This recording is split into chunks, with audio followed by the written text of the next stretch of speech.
Di dalam perjalanan manusia itu sudah ada yang mengaturnya. Makanya gini, saya tadi kan sudah bilang, kalau kita ini ingin menciptakan, jangan sampai geser dengan sang pencipta itu sendiri. Ya kan? Kalau kita ingin menciptakan sesuatu, jangan sampai bergeser dari sang pencipta itu sendiri. Nah, itu kunci untuk sebuah doa, untuk sebuah tujuan. Itu seperti itu.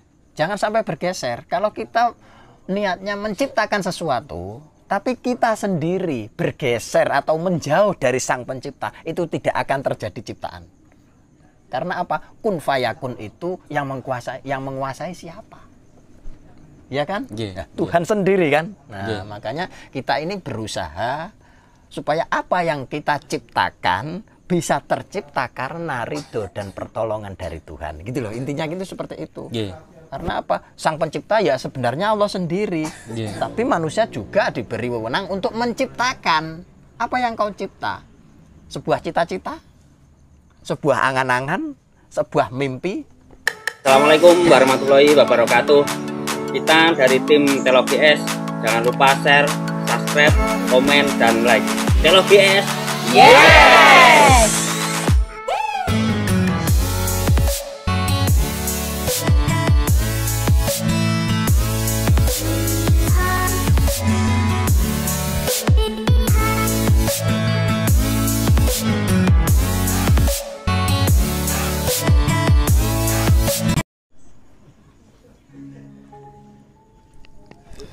Assalamualaikum warahmatullahi wabarakatuh. Waalaikumsalam. Masih di channel Teologi S. Dan channel lainnya apa? Ngaji Sandiro S, ngaji tasawuf rasa Jawa. Ki channelnya loro lur. Ning kene iki karo ngene Gus Sandi penake ngomong. Ki Teologi S iki real mencari sejarah lur. Jadi gak golek demit, gak golek gaman. Lah iki berhubung ki bulan suci Ramadan iki awake dhewe turut pondok lur. Dadi yang golek ilmune agama, yang golek sejarahe wong dhisik. Dadi pancen nyoto-nyoto ning kene iki awake dhewe gak golek demit, yo gak golek gaman. Tujuane awake dhewe pancen golek sejarah. Dadi kaya awake dhewe ning kene iki yo pertama silaturahmi.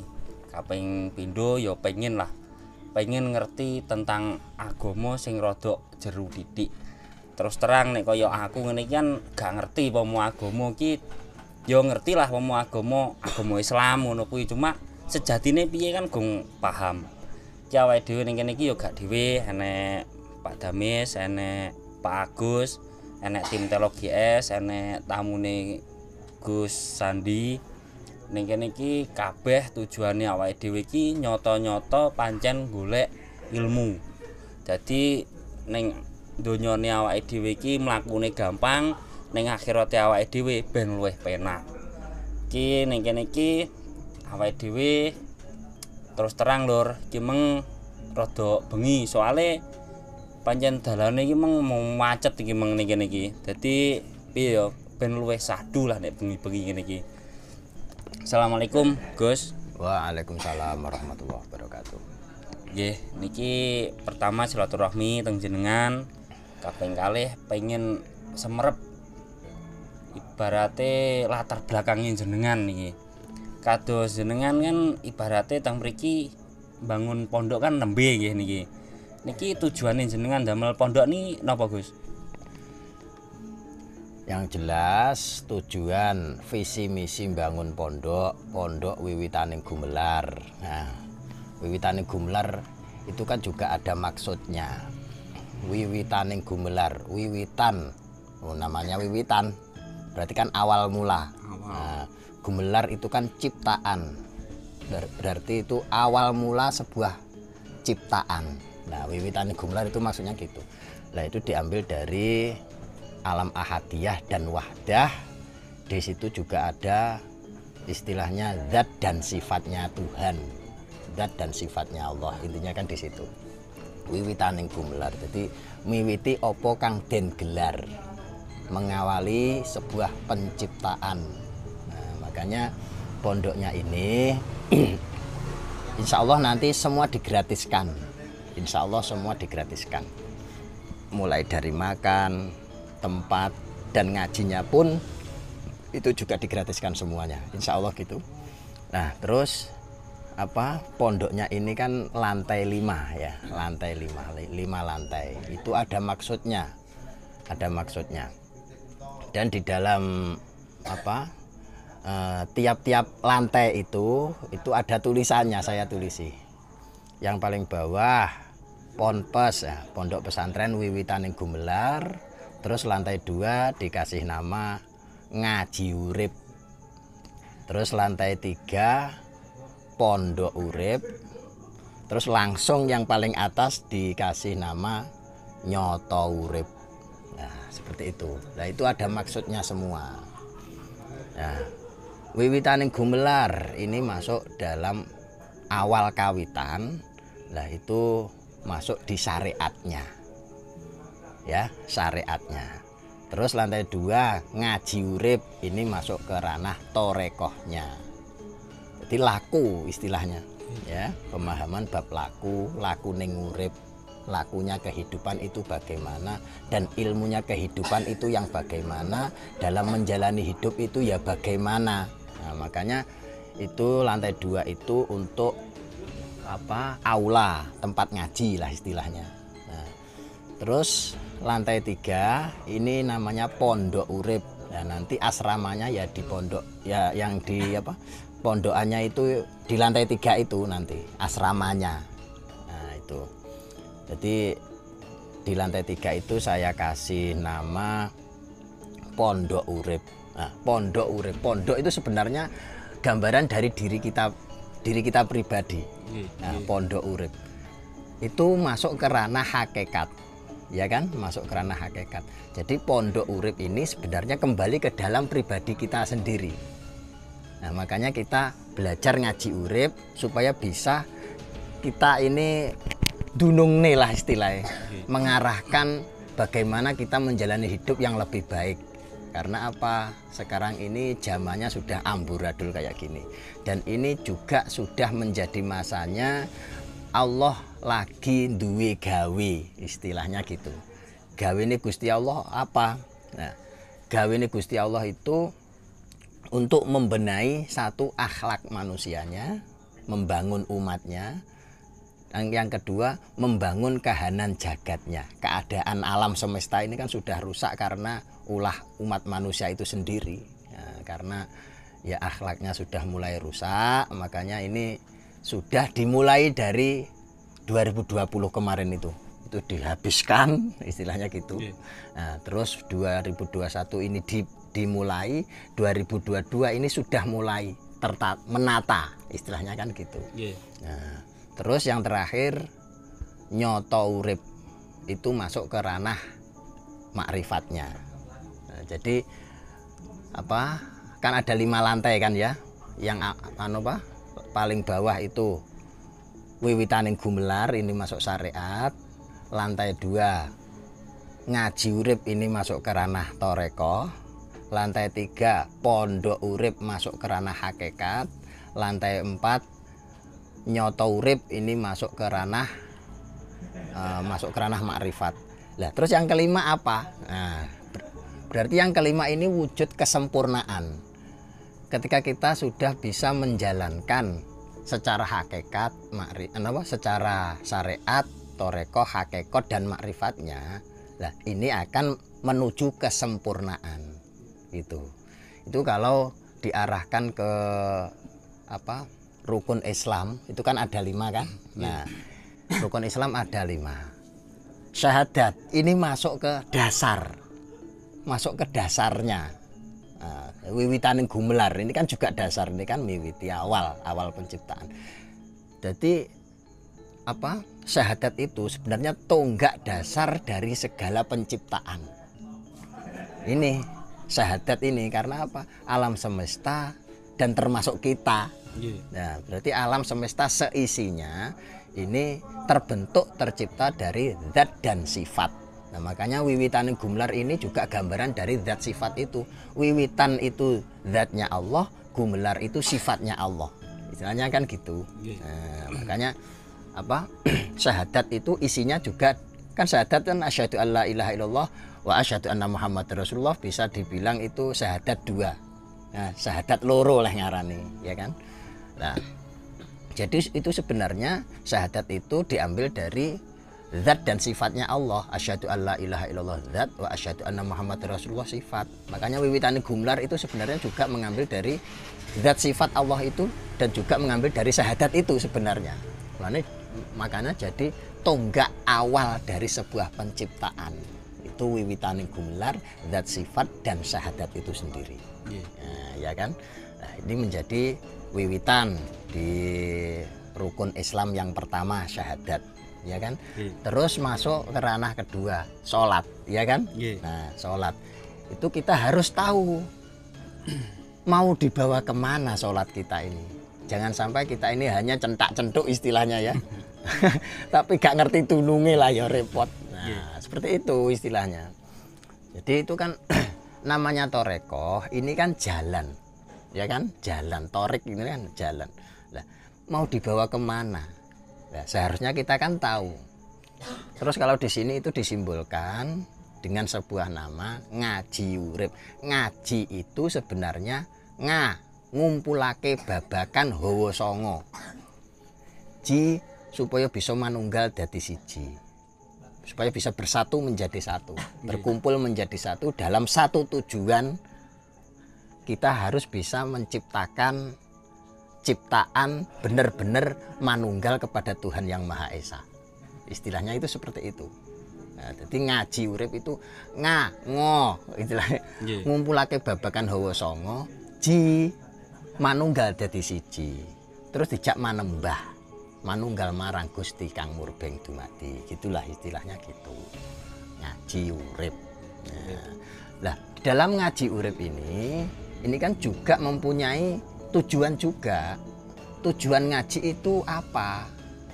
Kan tidak mungkin hanya cukup dengan pandai membaca, pandai bercerita, kan tidak cukup seperti itu. Salah satu tujuan ngaji itu kita harus bisa ngajeni marang sak podo padane titah. Kita harus saling menghargai, menghormati sesama makhluk Tuhan. Intinya kan ke situ arahnya. Buat apa kita pandai ngaji tapi kita tidak bisa menghargai sesama? Itu bukan tujuan ngaji. Gitu loh. Jadi ngaji seperti ini, ngaji urip, ngaji kehidupan, ini sebenarnya kita ini supaya bisa ngajeni, menghormati, dan kita juga bisa mengkaji apa yang sudah menjadi hak Gusti Allah gitu loh. Nah, ini kan sudah tercipta, makanya kita ini harus ikro, bacalah, bacalah apa yang sudah menjadi peristiwa yang nyata ini, kejadian nyata ini, bacalah. Karena apa? Sebenarnya kenyataan hidup ini adalah kalamullah. Nah, namanya kalamullah itu kan sudah nyata diciptakan oleh Allah gitu loh. Sudah nyata diciptakan yang namanya kalam itu. Jadi bukan hanya sekedar pengertian, bukan hanya sekedar bisa dibaca, tidak. Kalau kita sudah benar-benar tahu, kita juga harus melakukan sebagai umat yang beradab gitu loh. Nah, jadi bukan hanya sekedar tahu, enggak seperti itu.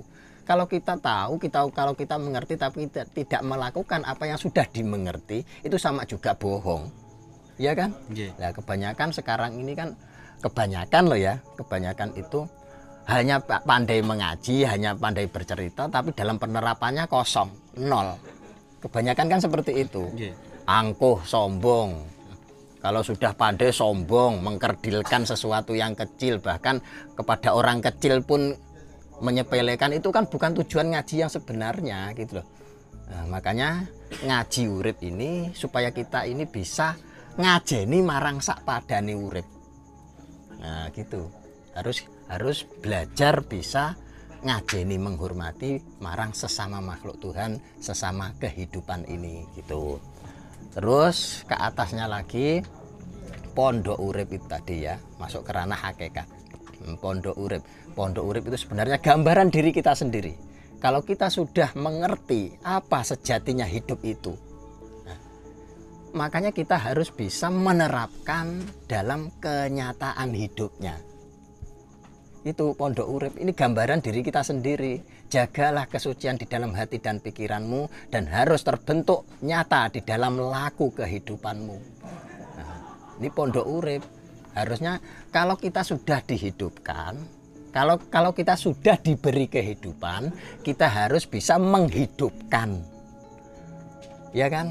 Kalau kita diberi kehidupan harusnya kan juga mau hidup toh.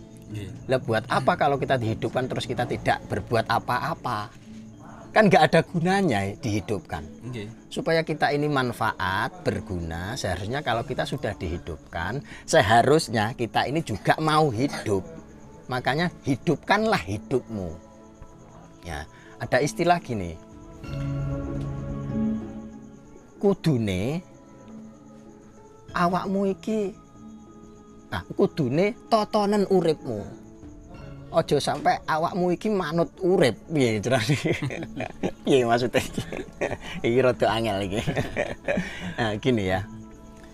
Kalau bisa kita ini harus menuntun hidup kita.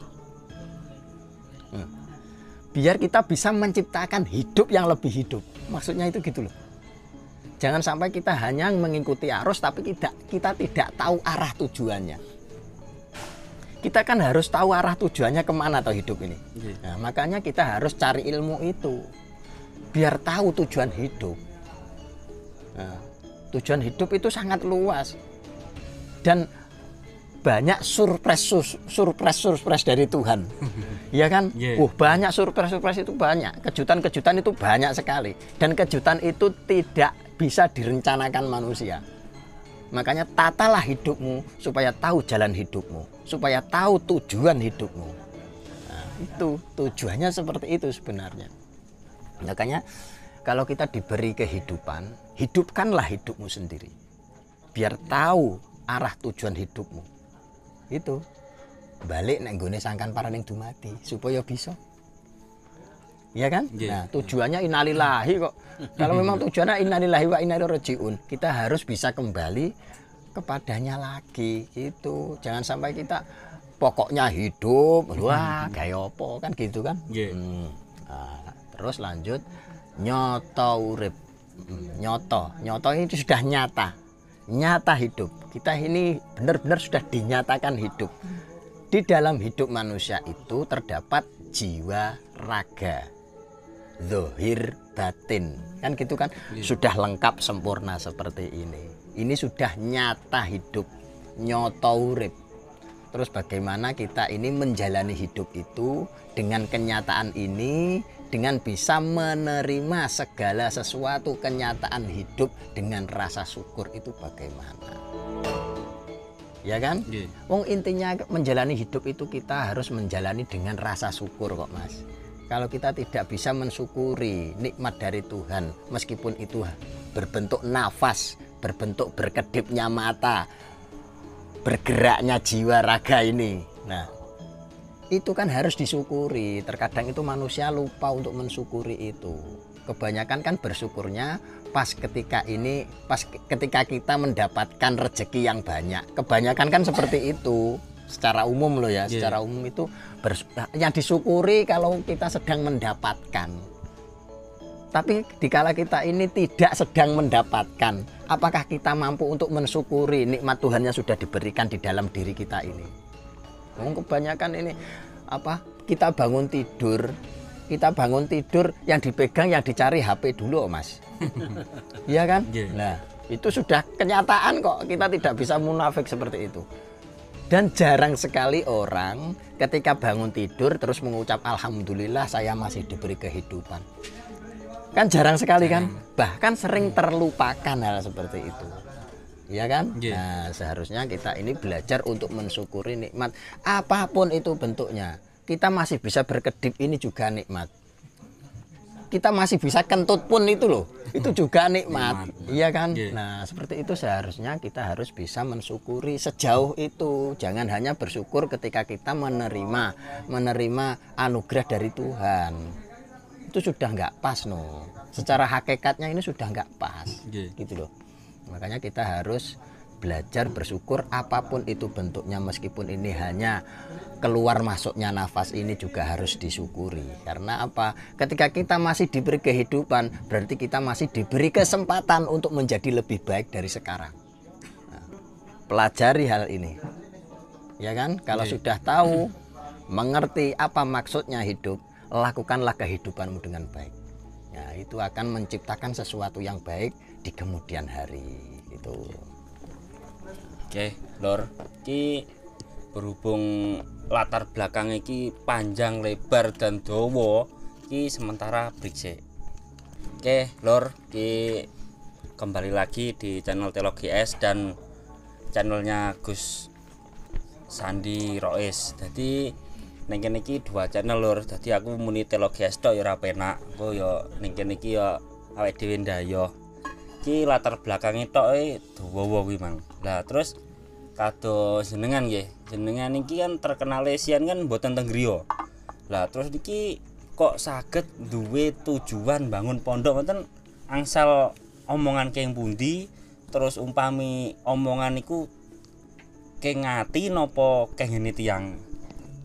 Ya gini Mas, memang dulu sebelum saya mendapat perintah untuk berdiam diri di rumah saja itu memang dulu istilahnya melancong sana melancong sini. Nah itu memang sebuah proses dulu, ya kan? Dulu proses, memang semua kan pasti ada prosesnya. Nah, dan juga ada masanya. Kapan kita ini menjauhi keramaian, kapan kita ini mendekati keramaian. Kapan kita ini diperintah untuk berjalan, kapan kita diperintah untuk duduk, kapan kita diperintah untuk berhenti. Kan seperti itu. Memang siklus kehidupan kan memang seperti itu. Dan sekarang saya mendapatkan perintah untuk membangun pondok ini. Nah, memang dulu dari guru tidak ada perintah untuk membangun pondok. Tapi karena saya ini termotivasi. Motivasinya gini. Sekian banyak santri-santri dari guru-guru saya itu tidak bisa berkumpul menjadi satu, tidak bisa bersatu. Bahkan dengan dulur-dulur yang lain itu tidak bisa saling mengenal. Nah, makanya saya termotivasi ke situ supaya saya ini membangun pondok. Tapi sebelum membangun pondok ini, saya kan membuat wadah sebuah jamaah. Nah, jamiyah niki istighosah. Ya istighosah wiwitan gumelar ini. Jadi peristiwanya seperti itu. Saya termotivasi untuk mengumpulkan dulur-dulur, balung-balung kang kepisah ini menjadi satu lagi, istilahnya gitu. Nah, makanya dulu saya kan lakonnya masih berjalan ke sana, berjalan ke sini, kemana kan gitu. Karena ini untuk silaturahim, menyambung silaturahim itu. Begitu sudah tersambung, kita kumpulkan menjadi satu di sini. Nah, saya bentuk majelis istighosah wiwitaning gumelar istighosah. Nah, sebelum istighosah ini, saya kan juga membuka ngaji dulu. Dulu pertama kali saya buka ngaji itu di daerah Blitar sana. Nah, di Blitar sana begitu ngajinya sudah berjalan dan bertambah jamaahnya, saya menciptakan mengadakan istighosah ini. Nah, dan istighosah itu pun amalan-amalan aurat-auratnya ini ijazah dari guru-guru saya. Nah, jadi saya kumpulkan menjadi satu, saya rangkum menjadi satu, terus akhirnya saya sohehkan ke guru-guru saya, ternyata soheh, tidak ada yang geseh sama sekali.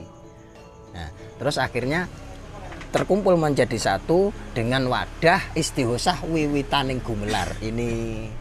Nah, begitu saya mulai istighosah ini, terus saya kasih kabar jamaah-jamaah yang jauh-jauh itu, santri-santrinya guru-guru yang jauh-jauh itu kan. Nah, itu saya kasih kabar bahwa di sini sudah ada wadah jamiyah yang saya di dalam naungan istighosah wiwitaning gumelar itu. Ternyata semua bisa menerima. Nah, dengan diterimanya istighosah ini akhirnya kan bisa berkumpul. Yang awalnya tidak kenal menjadi kenal, yang awalnya sudah kenal menjadi lebih kenal lagi, seperti itu. Itu tujuannya memang termotivasi seperti itu. Nah, terus kenapa kok semua yang ngaji di sini ataupun yang mondok di sini itu semua digratiskan? Karena dawuh guru saya dulu, Mbah Mukhairi. Ini gini. Dulu saya mendapatkan perintah dari guru saya. Gini dawuhnya.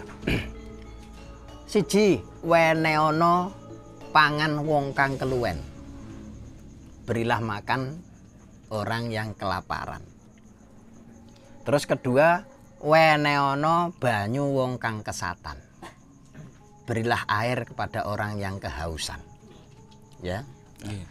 Terus ketiga, weneono sandang wong kang kawudan. Berarti kita harus memberi sandang pakaian kepada orang yang tidak mempunyai baju, istilahnya kan gitu. Terus yang keempat, weneono tombo wong kang kelaran. Jadi kan kita harus memberi obat kepada orang yang membutuhkan, pertolongan kepada orang yang membutuhkan, kan gitu kan.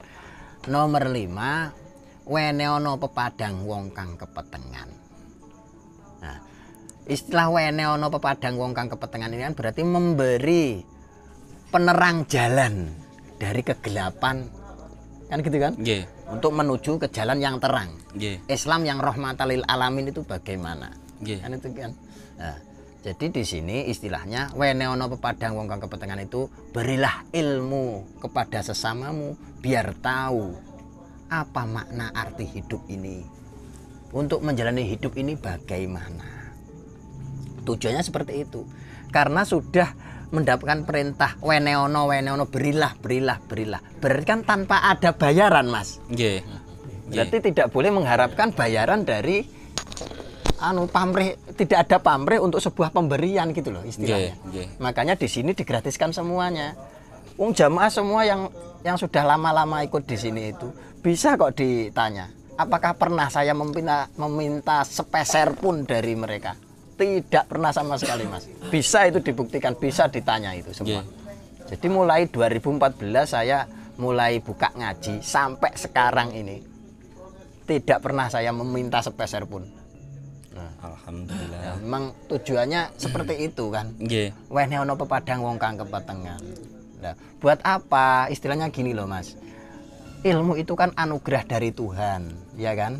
Kalau memang benar-benar ilmu itu anugerah dari Tuhan dan ilmu itu pun adalah salah satu sifatnya Tuhan, apakah pantas kita perjualbelikan? Ya kan? Apakah semurah itu Tuhanmu? Kalau memang sampai diperjualbelikan, apakah semurah itu anugerah yang diberikan pada kita? Ini sudah seperti ini, wah, kita ini bahkan lupa untuk mensyukurinya loh. Apalagi ilmunya Allah diperjualbelikan hanya dengan sebatas, aduh, itu sudah terlalu jauh di dalam hakikatnya ilmu. Nah, sudah terlalu jauh, sudah keluar jauh. Kalau ini menurut saya loh ya. Tapi kan ada orang yang mempunyai pemahaman seharusnya ada mahar, ada gini, itu urusan mereka. Tapi kalau untuk saya pribadi itu tidak berlaku. Itu untuk saya pribadi loh ya. Karena saya mempunyai pemahaman seperti itu. Karena apa? Ilmunya Tuhan, ilmunya Allah itu saking mahalnya sampai tidak bisa diperjualbelikan. Makanya bukan berarti kita memberi ilmu dengan gratis, ini bukan berarti kita menjual ilmu secara murah. Enggak seperti itu. Kita ini justru belajar, berusaha untuk menerapkan ilmunya Tuhan itu secara tepat. Gitu loh, Mas. Bukan berarti kita ini ngobrol ilmunya Tuhan, bukan. Karena kita mempunyai tujuan itu tadi. Dan saya pun kan mengemban amanah dari guru saya. Weneono. Berilah. Kalau kita ini menjadi hambanya Tuhan dan kita berusaha untuk menghamba kepada Tuhan, seharusnya kan kita harus menyadari bahwa kita ini hanya sekedar hamba, bukan sang penguasa kita ini. Ya kan? Menghambalah kepada Tuhanmu. kita kan juga menyadari kan kita kan hambanya Tuhan. Nggih. Nah, kita harus mau menghambakan diri. Dan orang-orang itu pun itu kan juga hambanya Allah. Makanya kita belajar bersama-sama menghambakan diri kepada Tuhan. Kita istilahnya bersama-sama belajar. Bukan berarti kita ini paling sok suci, paling merasa hebat, tidak. Kita sama-sama hamba. Mari kita belajar menghamba. Dan itu pun kan sesuai dengan keinginannya masing-masing, tuh Mas. Nggih. Nah, kan setiap manusia kan pasti mempunyai keinginannya masing-masing. Nggih. Keinginan manusia itu apa? Tidak ada ceritanya manusia itu memilih untuk hidup yang sengsara. Tidak ada ceritanya. Semua manusia itu pasti mempunyai cita-cita supaya hidupnya mulya, istilahnya kan gitu. Nggih. Ayem, tentrem, bahagia, selamat, kan gitu kan. Nggih. Nah, makanya di sini belajar mulai dari nol istilahnya, belajar merangkak. Kalau istilahnya di saat kita ini sudah diberi kehidupan, kalau waktunya duduk, duduklah. Kalau waktunya berdiri, berdirilah. Kalau waktunya berjalan, berjalanlah. Kalau setiap saat kita ini disuruh untuk lari, larilah. Nggih. Kejarlah. Kan gitu kan? Nggih. Sampai tujuanmu. Kan gitu. Kalau Nggih. kita sudah sampai ke tujuan, ya sudah, berhenti. Oh, sudah sampai tujuan kok.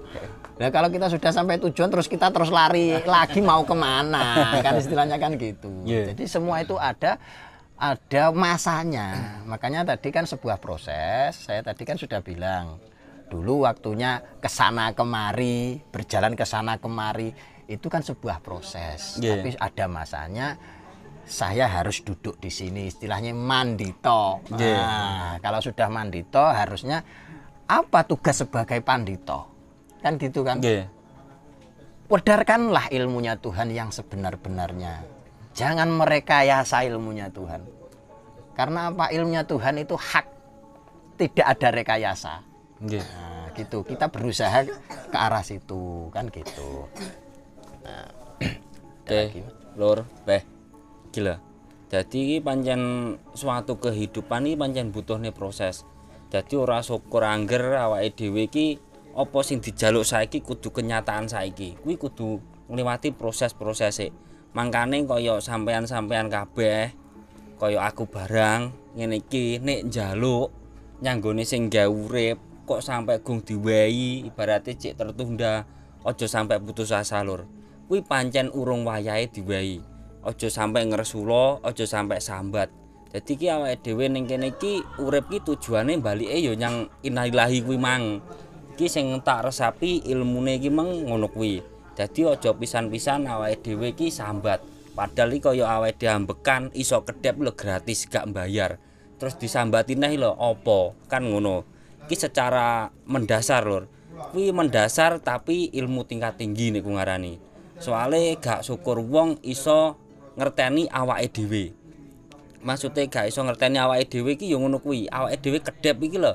Nek gak sing wae sing gawe urip lho ya gak iso kedep. Ibarate ngono ae.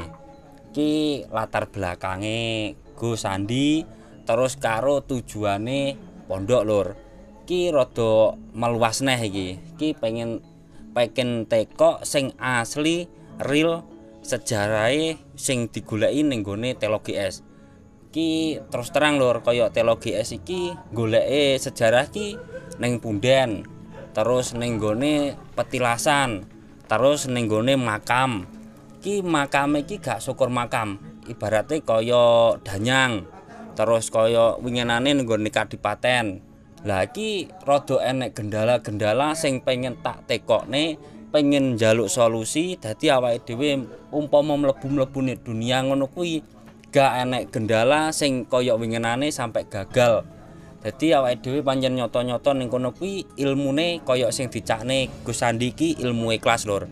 Ilmu ikhlas iki awake dhewe gak golek imbal balik, ya gak pengen diwehi apa-apa.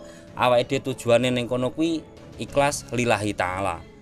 Kados winginane kan teng ngene Adipati Panjer. Niki ngapunten niki luar temane pondok jenengan nggih niki. Iya. Niki enten suatu gendala ibarate pancen ibarate ijab kabule Telo GS niki kan real boten pados gaman, boten pengin roh demit. Lah niku sejarah pertama niku saged muncul. Lah terus memasuki radi jero ibaratnya segmen kedua niku salah satu tim didudui gaman. Secara tidak sengaja kalih tim niki dipendet. Lah niku nopo tasik ibaratnya padha ae kaya awake dhewe penarikan gaman nek menurut jenengan. Gini ya. Istilah menarik itu kan berarti ada unsur paksaan. Tapi kalau sudah diberikan berarti kan tidak ada unsur paksaan. Jadi dilihat dulu kronologinya itu bagaimana, dasarnya bagaimana. Bukan berarti kita ini mendapatkan pusaka dari alam. Tidak semuanya itu kan memaksa untuk menarik. Ada kalanya memang pusaka itu sudah menjadi hak orang yang diberi, kan gitu. Makanya dilihat dulu dasarnya itu bagaimana. Ya kan? Yang bisa merusak tatanan itu kalau dengan kita memaksa untuk menarik yang bukan hak kita. Nah, itu bisa merusak. Tapi kalau memang sudah menjadi hak, kalau istilahnya pusaka itu ingin ikut, kalau sudah menjadi haknya toh, nah, berarti kan sah-sah saja. Nah, berarti dasarnya itu bagaimana? Kalau menarik itu memang memaksakan diri.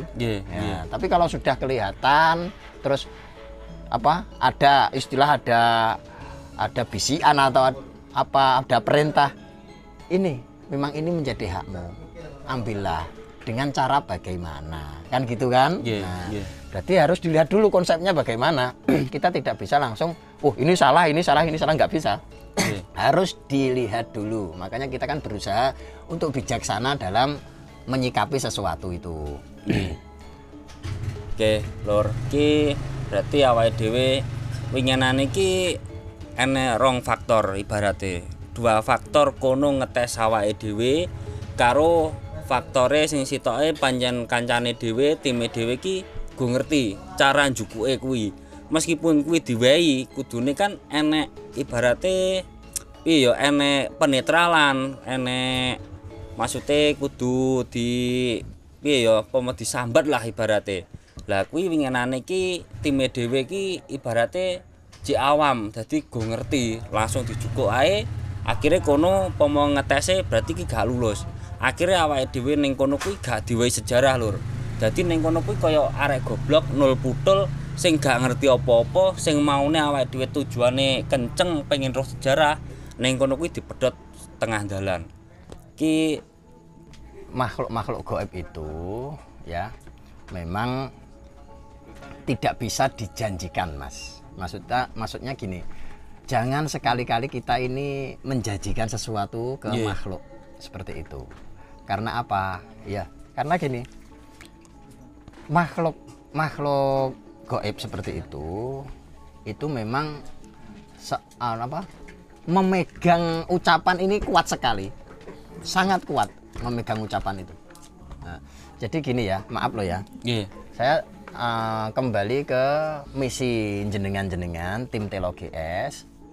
Itu tadi kan gini, awalnya yang diziarahi berupa apa? Pepunden. Terus apa lagi? Terus makam. Terus apa lagi? Terus kados kadipaten, petilasan. Nah, ini coba bab ini digali dulu, Mas, digali dulu. Pertama danyangan, ya.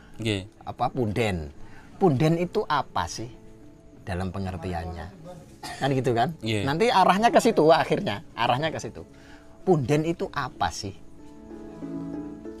Punden itu kan suatu tempat yang disakralkan. Karena apa? Tempat itu dinilai atau diyakini itu ada makhluk yang bersemayam, entah itu dulunya manusia atau tidak, kan yang disakralkan kan yang namanya pepunden itu. Yang jelas itu sangat kalau di dalam sugesti manusia loh ya, kalau di dalam sugesti manusia itu, kalau tempat itu mustajabah istilahnya kan gitulah, istilahnya gitu, punden itu. Nah, Yang namanya punden itu seharusnya kita harus bisa mengungkapnya. Mengungkap dalam hal bukan berarti kita ini terus terlalu jauh apa istilahnya rahasia yang terpendam itu terlalu dikorek terlalu jauh, itu tidak bisa, Mas. Karena apa, sesuatu itu ada yang seharusnya tetap menjadi rahasia di dalam rahasia, dan ada yang harus diwedarkan secara umum. Kan gitu kan. Nah, punden seperti itu. Punden itu kan sebenarnya kan yo awake dhewe iki lho jane. Punden itu sebenarnya ya kita sendiri. Terus petilasan, namanya napak tilas. Petilasan kan sesuatu yang pernah kita lewati. Nah, makanya petilasan para wali contohnya. Nah, itu kan berarti tempat yang pernah dilewati wali. Atau tempat bersemayamnya dulu wali itu kan gitu kan. Nah, terus makam kan sebenarnya juga diri kita sendiri, kembali ke dalam diri kita sendiri makam itu.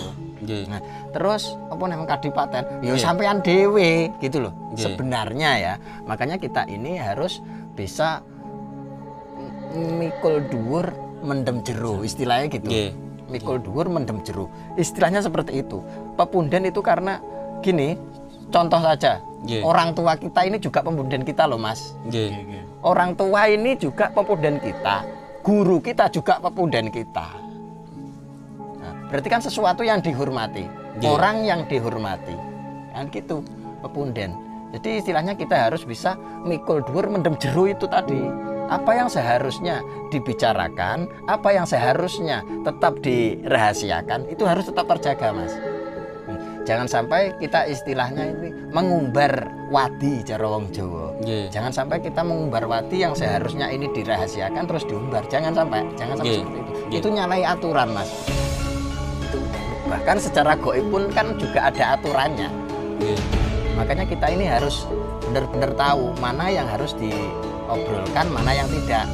Yang tidak bisa diobrolkan itu gini, istilahnya itu kalau kita mendapatkan wahyu atau isyarah pribadi untuk kita sendiri, jangan mudah diutarakan ke umum. Karena apa? Tidak semua orang bisa menerima hal itu. Nah, makanya tiap-tiap manusia ini pasti mempunyai pengalaman spiritualnya masing-masing. Apalagi pelaku praktisi spiritual gitu. Nah, makanya ini yang untuk pribadi ya jagalah sebagai pribadimu. Kalau untuk umum ya sampaikan secara umum. Contohnya kados jenengan tadi mau mengungkap ini sebenarnya sejarahnya bagaimana toh. Itu penting banget loh, Mas, sebenarnya. Karena apa? Akhir-akhir ini pun saya juga diperintah untuk memugar sebelumnya memunculkan makam-makam wali-wali yang sudah terpendam. Nah, ini dimunculkan. Kalau sudah muncul dan tahu namanya, ini terus disebarkan. Makanya sudah banyak makam-makam wali aulia itu yang sudah alhamdulillah yang sudah dipugar. Nah, itu termasuk di zona jenengan Ngino. Daerah pundi niku? Pleman. Itu salah satunya. Yang di Jeli ada beberapa tempat, ada 3 titik. Sudah banyak pokoknya. Memang seperti itu, memang tugasnya seperti itu. Makanya kalau jenengan dan tim GS niki kan tim GS ini mempunyai visi misi seperti itu, sudah cocok dengan saya. Intinya gitu. Karena apa? Memang saat ini saya juga diutus untuk memunculkan sejarah-sejarah. Kan namanya petilasan itu kan juga sejarah toh, Mas. Petilasan itu pasti ada sejarahnya. Sejarahnya apa? Entah itu dulu tempat bertapanya para wali, atau tempat berkumpulnya para wali, atau tempat bersemayamnya para wali, bahkan makamnya aulia itu sendiri, kan gitu kan? Ya, itu sebenarnya kita ini harus bisa harus bisa belajar dari perjalanan para wali itu dulu. Karena apa? Tidak ada ceritanya sejarah itu terus dilupakan. Seharusnya kita harus tahu sejarah. Karena apa? Tanpa adanya sejarah leluhur kita dulu, kita tidak pernah ada, Mas. Iya kan? Nah, dengan adanya leluhur, akhirnya kita ini terciptakan di sini, dan akhirnya contohnya dengan keadaan alam jagat yang seperti ini kan juga karena leluhur kita dulu.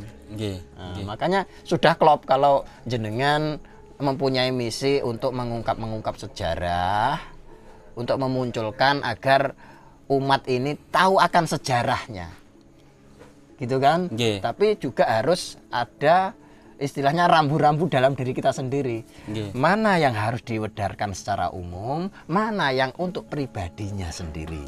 Nggih. Nah, contohnya bab gaman itu tadi lah. Nggih. Nggih. Contohnya bab gaman. Itu kan untuk pribadinya toh, Mas. Nggih. Nah, memang boleh seumpama saya mendapatkan dari situ oleh-oleh ae.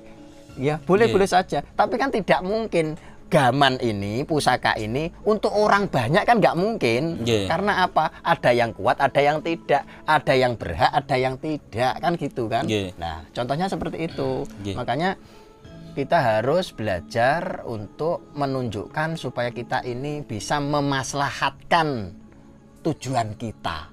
Yeah. Gitu loh. Perjalanan kita ini bagaimana supaya benar-benar manfaat dan juga maslahah gitu loh.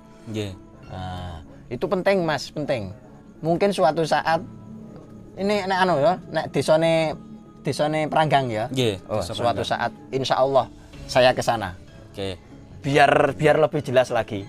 Oke. Ya kan gitu kan? Nggih. Nah, insya Allah mosok nggone dhewe ora. Bahkan Alhamdulillah. desa sini pun ini dulu ada sejarahnya, Mas. Kan gini, sebelum saya membangun pondok ini kan saya juga mendapatkan perintah saya, Nggih. ya kan? Itu waktu sholat asar, setelah sholat asar ini sesepuh sini itu ke sini. Nah, namanya Mbah Nur Muhammad. Nggih. Ya dolano rono toh, nggih. Nah, saya disuruh ke sana, sowan ke sana. Terus akhirnya saya kan sowan ke makamnya. Nggih. Ya, intinya saya ini minta ridho, minta izin, minta doa, minta doa, tambah doa supaya pembangunan ini lancar. Terus apa dawuh beliau? Dawuh beliau ini gini.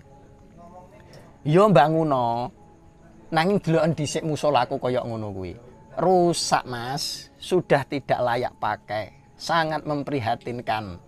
Dan akhirnya apa? Sebelum membangun pondok ini, jamaah wiwitaning Gumelar ini gotong royong membangun musola sana dulu dan makamnya.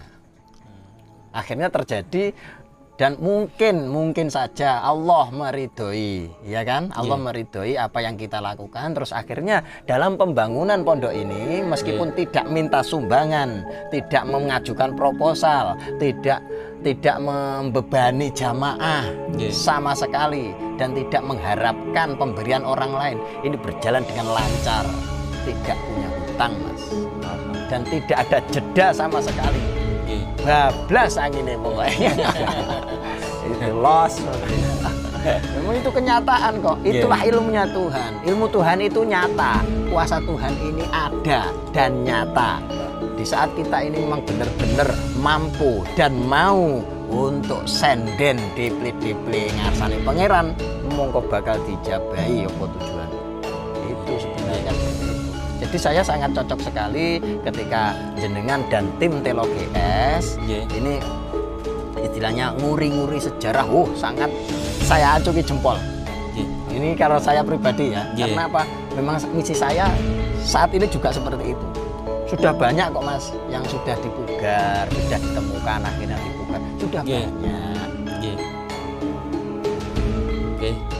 Ya dhewe ya gak dhewe lur. Kok aku sing teko ora penak nek Pak Damis nek Pak Agus. Monggo Pak Damis pamit jenengan tanggepne. Pak Damis. Assalamualaikum Gus. Waalaikumsalam warahmatullahi. Enten sing kula takokne menawane lek basane Jawa Pak. Nah, monggo. Menawane nek kono ki ana sing ganjil bagine jenengan teng kula nggih. Lek kula niki pertama ngapunten sanget kok nyapa mau gawe kethu tak cepot. Nyapa Mas Rudi mau gawe kethu tak kon nyepot. Nek kono kuwi marai asal mulane pertama kuwi bocah-bocahi lek metu ngono kuwi. Ya. Asline ya wis ngono kuwi, gawe kathok pendek gawe. Mbasan dipake ngono kuwi ora pantes ya. Lek jenengan pun ngaten niku alhamdulillah lek kula pancen modele kan dhisik apa eneke. Mas Rudi kaya tim-tim iki nggih biasane nggih kathok pendek-pendek. Nah, sing nek kene sing tak tekokne Gus. Nek kene ki nek salah siji jeluntrung nyanggone sejarah karo jeluntrung nyanggone si Pusaka. barang benda sepuh. Nek kene iki enek sing nek kene, lek aku nang kene, sisih nek kene, sisih nek kono. Nek kono kuwi nyatane nek kene enek tenan. Iki lho sebelah iki. Iki apa padha iki? Iki manggone nek kene tapi mbak aku nek kono iki mengke. Nek kono kuwi enek sesuatu enten apa terus? Sambunge rasa nggih ngoten niku. Sambung rasa, sambung naluri nggih ngoten niku namine. Dadi sik pusaka itu sebenarnya kan sebuah ageman. Ageman, ugeman, ya gawan ya cekelan, sing dicekeli apa? Secara keimanan kita ini sama, istilahnya gitu. Secara pemahaman insya Allah nggak terlalu jauh-jauh amat. Iya kan? Yeah. Nah, itu namanya tunggal naluri, Pak. Tunggal rasa, tunggal naluri. Makanya meskipun kita tidak banyak bicara, hanya sekedar melihat atau bagaimana, ini langsung sambung. Ini namanya tunggal naluri seperti itu. Dan naluri itu awalnya dari leluhur. Itu tanaman dari leluhur, naluri itu. Bisa jadi dulunya leluhur kita ini ya duduk bersama seperti ini. Nah, makanya istilahnya mengumpulake balung kang kepisah kan ya seperti ini. Ada masanya dulu berkumpul, terus bubar, terus ada masanya dikumpulkan kembali. Dan ini saatnya untuk mengumpulkan. Makanya kan di dalam konten-konten saya ini sering saya bilang, salam tunggal naluri. Sebenarnya itu kode. Dulur-dulur ayo podo kumpul. Itu kode itu sebenarnya. Kalau bisa mengerti bahasa itu, langsung mencari. Ya dulurku kae. Meskipun kita ini tidak pernah sebelumnya tidak pernah bertatapan muka, tapi dengan kode itu langsung sambung kok, Mas. Langsung. Nah, begitu ketemu tek, ya yo ngono kuwi. Aku mbiyen kaya wis tau nglumpuk ngene. Lah ngono kuwi contone. Iya kan? Nah, sebenarnya seperti itu sebenarnya. Makanya apa? Namanya tunggal naluri itu ya tunggal hati, tunggal rasa. Meskipun dalam pusaka ya podo, istilahnya gitu loh. Istilahnya seperti itu. Makanya ketoke aku neng kono kok nek kene, ketoke aku nek kene kok nek kono. Lah jenenge tunggal. Lah terus piye? Kan enggak ono bedane kok. Enggak ono bedane. Istilahnya seperti itu sebenarnya. Ya kan dalam misi pun kan sudah jelas sama. Apa? Kita berusaha untuk menguri-nguri sejarah leluhur kita. Itu dalam misi pun kan sudah sama dalam hal misinya. Nah, visi misinya sudah sama. Nah, tapi kadang kan hanya caranya yang berbeda. Itu hal yang sangat wajar. Iya kan? Ada yang kesenangannya ini kalau bab ibadah, ada yang kesenangannya sholat, ada yang senengannya zikir, ada yang senengannya puasa, ada yang senengannya melek, senengane apa? Meditasi. Terserah. Itu urusan masing-masing. Tapi dalam satu visi misi kita ini tetap sama. Nyatanya kan seperti itu. Nah, inilah wujud kuasanya Tuhan yang nyata. Meskipun kita tidak pernah dijumpakan sebelumnya, begitu kita sekali berjumpa langsung tahu maksudnya itu bagaimana. Meskipun tidak banyak kata, gitu loh. Nah, itu Pak Damis. Dan tambahane Pak Damis? Enak Mas, karo pesen dulur-dulur ya. Karo dulurku kabeh sing nek terutama nek tim TLGS mungkin sing nek njaba kono iki wis enek omongan iki nek kene iki enek sinkron. Katakanlah awake dhewe kaya ngomong nih tanpa imbal balik. Kasarane kan nek ngono ya. Kaya awake dhewe wis buktekne nek kono kuwi ora awake dhewe tok nek kene ya ngono. Nguwehi. Nek nguwehi kaya Mas Rudi kaya Mas Ndek ngenane ya wis ngono ki bareng-bareng tanpa imbal balik. Kok nek ngono kuwi sampean kuwabe ya rasa ikhlas niku mengke muncule lek ikhlas awake dhewe muncul nek kono ikhlas ternyata kejadiane ya oleh apik. Amin. Pertama, awake dhewe nek nggone punden, nek angkere kaya apa awake dhewe nek kono ndek tujuan tanpa imbal balik. Berdoa yang arah nek kono kuwi ya berdoa tok. Bar ya boleh ditutup gak enek imbal balik. Nek kono iki gak enek kejadian. Enek sing kejadian sing janggal kan mlebu nyang punden wis dilekni nek kono jek dirasa jek kurang pas kejadiane sing kebanyakan sing kejadian kan ngono ki ya.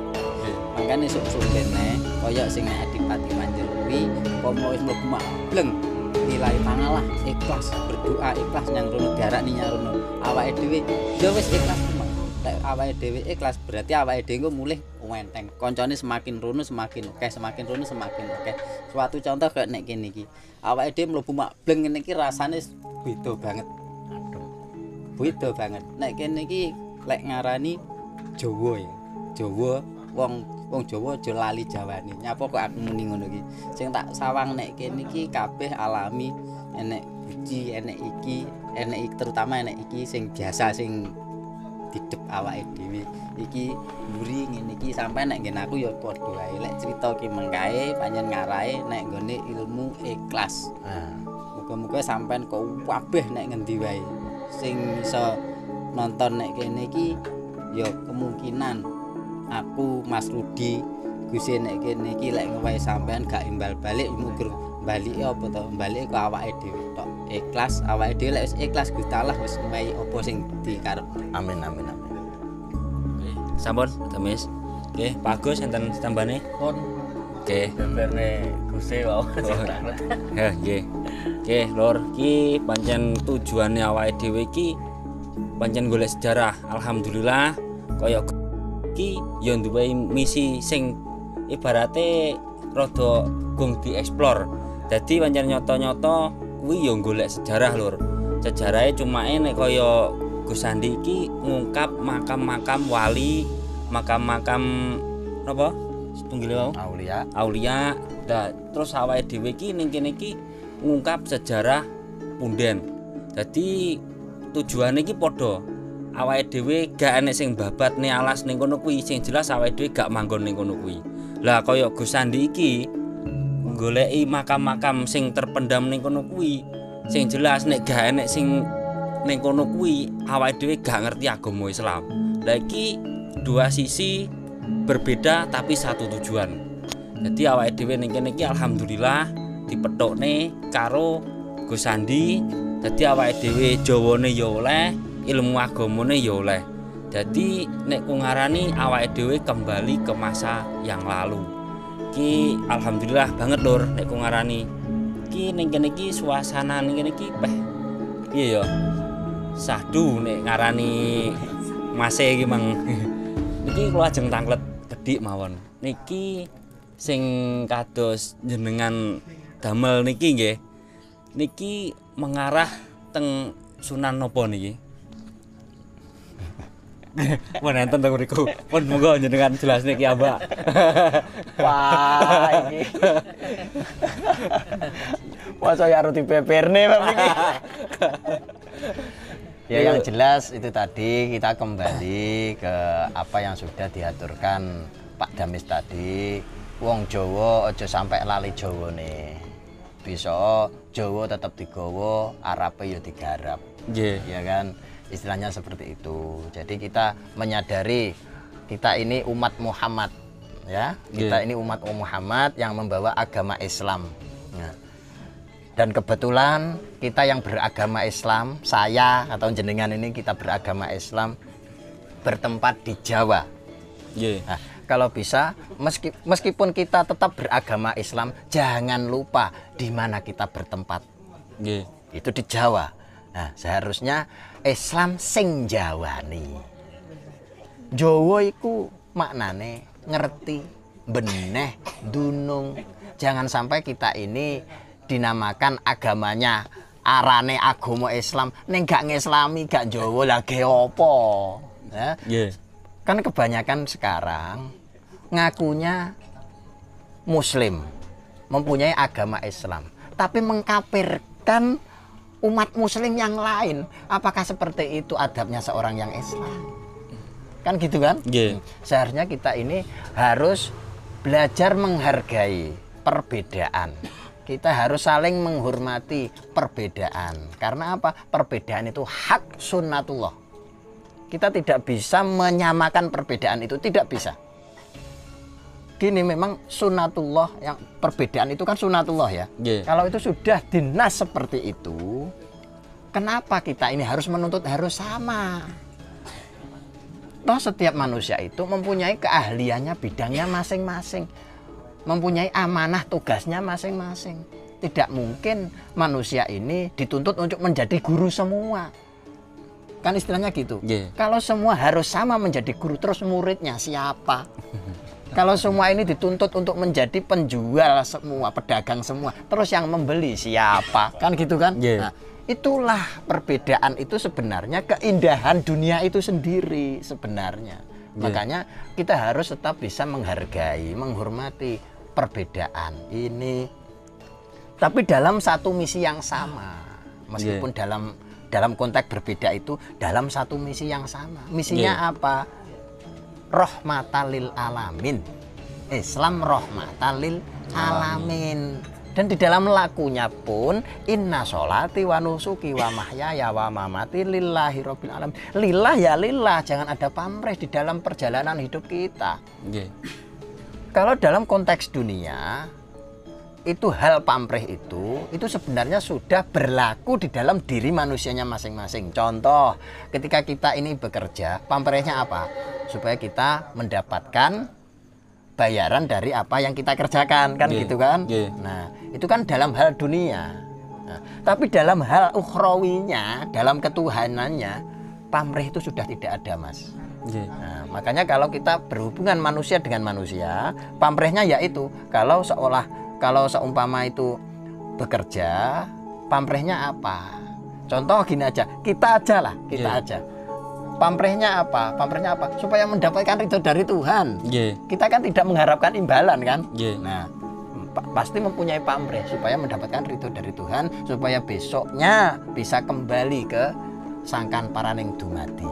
Istilahnya kan gitu. Jadi dilihat dulu konteksnya. Kalau hal dakwah, kados jenengan termasuk Pak Mis nih kan, hal dakwah dengan dibentuk seperti ini, ya istilahnya kan gitu. Itu kan dakwah juga sebenarnya. Sebenarnya loh ya, tapi kemasannya yang berbeda. Kalau saya kemas seperti ini, kalau Pak Mis dan Telo GS ini dikemas dengan seperti itu. Itu sebenarnya juga bagian dari dakwah itu sendiri sebenarnya. Dan toh kita pun mempunyai visi misi sama, dan kita tidak ada pamrih supaya mendapatkan apa, kan nggak ada. Nah, insya Allah kan seperti itu. Itulah lillah yang sebenarnya. Karena apa? Di dalam dunia itu sebenarnya sudah ada yang mengaturnya, Mas. Di dalam perjalanan manusia itu sudah ada yang mengaturnya. Makanya gini, saya tadi kan sudah bilang, kalau kita ini ingin menciptakan, jangan sampai geser dengan sang pencipta itu sendiri. Ya kan? Kalau kita ingin menciptakan sesuatu, jangan sampai bergeser dari sang pencipta itu sendiri. Itu kunci untuk sebuah doa, untuk sebuah tujuan. Itu seperti itu.